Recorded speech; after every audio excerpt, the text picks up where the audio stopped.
नमस्कार दोस्तों, आपको हमारे इस चैनल पे स्वागत है। ऐसा सभी के साथ होता है। आज का कहानी का टॉपिक है, एक दिन सिद्धार्थ ने अपने सारथी छंदक को नगर भ्रमण के लिए चलने को कहा। छंगत ने तुरंत राजकुमार को प्रिय घोड़े कंथक पर तैयार किया। उस पर राजकुमार को सवार कर वह नगर भ्रमण की ओर निकले। राजा सुदोधन ने ऐसा प्रबंध कराया था कि राजकुमार को मार्ग में कई करुणाजनक दृश्य दिखाई न पड़े, ताकि उनके मन में विरह की भावना उत्पन्न हो। जिस मार्ग से उन्हें जाना था उसे स्वच्छ करके सजाया गया था। उस मार्ग पर दोनों ओर से सुंदर सुंदर लड़के लड़कियां खड़े थे। जब सिद्धार्थ उनके पास से गुजरते तो उन पर फूल बरसाते। कहीं दुष्ट या कहीं कष्ट का नाम भी नहीं दिखाई दे रहा था। राजकुमार सिद्धार्थ भी उस समय प्रसन्न दिखाई दे रहे थे। अचानक एकाएक उनकी दृष्टि कहीं दूर उठ गई। एक झुकी हुई कमर वाला वृद्ध व्यक्ति उन्हीं की ओर चला आ रहा था। उसका मुंह झुर्रियों से भरा हुआ था, आंखें अंदर धसी हुई थी, हाथ पैर कांप रहे थे। वह लाठी का सहारा लेकर बड़ी मुश्किल से चल पा रहा था। तभी सिद्धार्थ ने कहा, जरा उधर देखो छंदक। उस वृद्ध की ओर संकेत करते हुए कहा, उस आदमी की ओर जिसकी कमर झुकी हुई है। मुझे बताओ कि वो क्या हो गया है उसे। वो इतना असुंदर क्यों है? वह ठीक से चल क्यों नहीं पा रहा है? छंदक ने उत्तर दिया, वह व्यक्ति बूढ़ा हो गया है। उसकी आयु अधिक हो गई है। अधिक आयु होने पर व्यक्ति ऐसे ही हो जाता है। तो क्या आयु अधिक होने पर मैं और यशोधरा भी ऐसे हो जाएंगे? सिद्धार्थ ने चिंतित स्वर में पूछा। हम भी असुंदर हो जाएंगे? हम भी ठीक से नहीं चल पाएंगे? सच यही है राजकुमार, छंदक ने उत्तर दिया। ऐसा सभी के साथ होता है। बूढ़ा हो जाने पर मनुष्य की दशा यही होती है। शरीर इसी प्रकार कमजोर और असुंदर दिखने लगते हैं। सिद्धार्थ की सारी प्रसन्नता छूमंतर हो गई। उन्होंने छंदक को महल लौट जाने के लिए आज्ञा दी। जब सिद्धार्थ अपने महल पहुंचे तो उन्होंने यशोधरा को अपनी प्रतीक्षा करते हुए पाया। उन्हें उदास देखकर यशोधरा ने पूछा, क्या बात है स्वामी, क्या आप थक गए हो? सिद्धार्थ ने जवाब दिया, नहीं यशोधरा, मैं थका नहीं हूँ। बात यह है कि आज मैंने ऐसे व्यक्ति को देखा जो बहुत ही कमजोर था।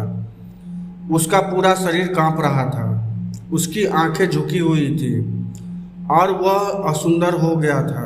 छंदक कहता है कि वो वृद्ध हो चुका है। बूढ़ा हो जाने पर ऐसे ही होता है। यह देखकर मेरा मन उदास हो गया। इस प्रकार तो मेरी दशा भी आगे चलकर ऐसे ही हो जाएगी। यशोधरा ने कहा, आप व्यर्थ की दुखी हो रहे हैं, छोड़िए इस बात को। आप अपने मनोरंजन कक्ष में जाइए। पिताजी ने आपके मनोरंजन के लिए खास नृत्य का और गायक बुलाए हैं। आप वहां जाकर मनोरंजन कीजिए, आपकी सारी उदासी दूर हो जाएगी। यशोधरा की बात मानकर सिद्धार्थ मनोरंजन कक्ष में चले गए। वहां नृत्य और गायिका ने अपनी कला भरपूर प्रदर्शन किया। उन्होंने सिद्धार्थ की उदासी को दूर करने का पूरा प्रयास किया, लेकिन सिद्धार्थ का उदासी दूर ना हो पाया। उनकी आंखों के सामने रह रहकर वही वृद्ध व्यक्ति घूम रहा था जिसे उसने मार्ग में देखा था। वह बार बार यह सोच रहा था कि क्या बुढ़ा होने का बचने का कोई उपाय नहीं है। कुछ दिनों के बाद अचानक सिद्धार्थ ने पूरा भ्रमण के लिए इच्छा व्यक्त की। इस बार छंदक एक रथ सजाकर ले गया। रथ पर सवार होकर सिद्धार्थ पुनः नगर की ओर भ्रमण की ओर चल पड़े। इस बार छंदक पूरा प्रयास कर रहा था कि राजकुमार को कोई करुणाजनक दृश्य ना दिखाई पड़े, लेकिन जो होना है वो तो होकर ही रहेगा। मार्ग में सिद्धार्थ को एक रोगी व्यक्ति दिखाई दिया। वह रोग के कारण कराहे जा रहा था। सिद्धार्थ ने तत्काल रक्त रुकवाया और छंदक से पूछा, इसे क्या हो गया है? यह इस प्रकार कर रहा क्यों रहा है राजू? छंदक ने जवाब दिया, इसे रोग ने घेर रखा है। यह रोग के कष्ट को सहन नहीं कर पा रहा है, इसी कारण कहरा रहा है। परंतु इसे रोग क्यों घेर लिया? सिद्धार्थ ने आश्चर्य से पूछा। छंदक ने जवाब दिया, रोग तो बड़े बड़े स्वस्थ व्यक्तियों को भी घेर लेता है, उन्हें भी रुला देता है। इनमें आश्चर्य की कोई बात नहीं है। अपने जीवन काल में कोई ना कोई रोग लगभग प्रत्येक व्यक्ति को होता है। सिद्धार्थ बड़बड़ाए बोले, ओह, तो रोग भी मनुष्य को कष्ट पहुंचाते हैं? इनसे भी मनुष्य नहीं बच सकता है? मैं भी नहीं बच सकूंगा।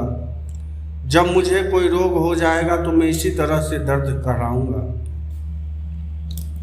छंदक ने रग को आगे बढ़ाया। थोड़ा आगे चलने पर सिद्धार्थ को एक शव यात्रा जाती दिखाई दी। उन्होंने छंदक से प्रश्न किया, यह कैसा दृश्य है? 4 व्यक्ति अपने कंधे पर किसे लेके जा रहे हैं? इनके पीछे कुछ रोते हुए लोग नजर आ रहे हैं। छंदक ने उत्तर दिया, यह व्यक्ति मर गया है। यह चारों इसके संबंधी है। ये इसके शव को उठाकर शमशान की ओर ले जा रहे हैं। जो पीछे पीछे रोते हुए आ रहे हैं वो इसके कुटुंब हैं। शमशान में इस मृतक शरीर को जला दिया जाएगा। सिद्धार्थ ने पूछा, यह व्यक्ति मर क्यों गया? छंदक ने कहा, मृत्यु इस संसार का एक अटल सत्य है। मृत्यु ने आज तक किसी को नहीं छोड़ा। कोई भी व्यक्ति किसी समय मर सकता है। यह शब्द सुनकर सिद्धार्थ का दिमाग घूम गया। वह ठंडी सांस लेकर सोचने लगे, क्या इसी तरह के जीवन कहते हैं जिसमें मनुष्य को तरह तरह के रोग घेर लेते हैं, जिनमें कभी मृत्यु का आगमन होता है, मनुष्य बुढ़ा हो जाता है तो वह दुर्बल और असहाय हो जाता है, उसके शरीर को जलाकर भस्म कर दिया जाता है। क्या जीवन में इन भयानक दुखों से छुटकारा नहीं मिल सकता है? सिद्धार्थ मन ही मन ऐसा सोच रहे थे कि तभी एक सन्यासी दिखाई दिया। उसने भगवा वेश धारण कर रखा था। साधना और तपस्या के कारण उनका मुखमंडल चमक रहा था। उनके होठ मुस्कुरा रहे थे। सिद्धार्थ को वह संसार के सबसे प्रसन्न व्यक्ति दिखाई दिया। उन्होंने पूछा, छंदक, यह स्वच्छ और तेजस्वी व्यक्ति कौन है? छंदक ने उत्तर दिया, यह एक सन्यासी है। इसने संसार के सभी सुख को त्याग रखे हैं। इसने संयम द्वारा अपने इंद्रियों को वश में कर रखा है। यह अपने ईश्वर की तपस्या साधना करता है, इसलिए यह स्वस्थ, निरोग व सुंदर है। तपस्या के कारण ही इसका मुखमंडल चमक रहा है। सिद्धार्थ को जैसे अपने सभी प्रश्नों को उत्तर मिल गया हो, वह एकदम शांत हो गए। उस सन्यासी के दर्शन मात्र से ही उनका मन का सारा क्लेश दूर हो गया। उसने मन ही मन सोचा, रोग, बुढ़ापा तथा जन्म मरण के कष्ट से छुटकारा पाना संयम, त्याग तथा तपस्या है। जीवन का सार सत्य ही खोज करना। संसार के सभी सुखों नकली है। मैं अब इन झूठे सुखों में नहीं फंसूंगा। मैं उस तेजस्वी सन्यासी की तरह बनूंगा। रथ अपने पूरे वेग से दौड़ाता रहा और उसने अधिक वेग दौड़ाते सिद्धार्थ के मन में उसी सन्यासी का बार बार ध्यान आता था। जब सिद्धार्थ राजमहल लौटे तो उन्होंने एक शुभ समाचार मिला। यशोधरा के स्वच्छ एवं सुंदर पुत्र को जन्म दिया था। दास दासियों ने सिद्धार्थ को घेर लिया, उन्हें बधाई देने लगे। उन्हें यह आशा थी कि सिद्धार्थ उसे पुरस्कार से सम्मानित करेगा। सिद्धार्थ पर इस शुभ सूचना का कोई प्रभाव नहीं दिखा। चारों ओर हर्ष और सागर लहरा रहा था। पूरे राजमहल में बधाइयाँ के स्वर गूंज रहे थे। वहाँ राजा सुधोधन व रानी प्रजापति तो प्रसन्नता से पागल हुए जा रहे थे। बधाई देने वाले को मुंह मांगा पुरस्कार दिया जा रहा था। कपिलवस्तु में नए राजकुमार के जन्म लेने के उपलक्ष्य नाच गाने का उत्सव होने लगे, लेकिन सिद्धार्थ के इनमें कोई रुचि न थी। वह उदास अपने भवन में घूम रहे थे। उनके मन में संघर्ष चल रहा था। वह किसी भी उत्सव में शामिल नहीं हुए। वह अपना नवजात पुत्र से मिलकर सिद्धार्थ को प्रसन्नता नहीं हुई। उसका मन सब कुछ त्याग कर शांति और सत्य की खोज करना चाहता था। एक रात पूर्णिमा की चंद्रमा पृथ्वी पर अपना शीतल चांदनी बिखेर रहा था। राजभवन में यशोधरा अपने पुत्री को छाती से लिपटाए सुख की निद्रा में सो रही थी। दासियों भी अपना कार्य समाप्त करके गहरी नींद ले रही थी। सिद्धार्थ अपने बिस्तर से एकाएक उठ खड़े हुए और भवन से बाहर चले गए। भवन से बाहर निकलकर वो सहसा ठिठक गए और उनके मन में एक बार यशोधरा और राहुल को देखने की इच्छा उत्पन्न हुई। वह वापस जाने के लिए मुड़े, परंतु जिस प्रकार कोई सर्प अपनी केचुली का उतार कर उसकी ओर नहीं देखता, वैसे ही सिद्धार्थ ने भी अपनी मोह को एक झटके में त्याग दिया। धीरे धीरे चलते चलते सिद्धार्थ वहां जा पहुंचा जहां उनका सारथी छंदक सो रहा था। सिद्धार्थ ने उसे जगाया। छंदक ने चौंक कर अपनी आंखें खोली तो निकट बंधे कंधक घोड़े से सिहनाता हुआ सिद्धार्थ की ओर देखा। छंदक ने नम्रता से आश्चर्य से कहा, आप यहाँ, वह भी रात के समय? सब कुछ ठीक तो है ना? सिद्धार्थ ने आदेश दिया, तुरंत रथ तैयार करो, मैं इसी समय राजभवन से बाहर जाना चाहता हूँ। छंदक ने ध्यानपूर्वक सिद्धार्थ की ओर देखा। वह कुछ पूछना चाहता था, परंतु पूछने का साहस न कर सका। रथ को तैयार करके वो सिद्धार्थ के निकट ले गए। सिद्धार्थ रथ पर सवार हुआ और छंदक को नगर से बाहर वन की ओर चलने को कहा। चारों ओर गहरा अंधकार था। वहाँ सन्नाटा छाया था। जंगली जीव जंतुओं की आवाज़ कभी सन्नाटे को भंग कर देती। वातावरण बहुत ही डरावना हो गया था। घने जंगल में के निकट सिद्धार्थ ने छंदक को रथ रोकने का आदेश दिया। रथ रुकते ही सिद्धार्थ नीचे उतर गए। सामने यमुना नदी अपने पूरे वेग से बह रही थी। उस समय अनुप्रिय नाम स्थान के निकट खड़े थे।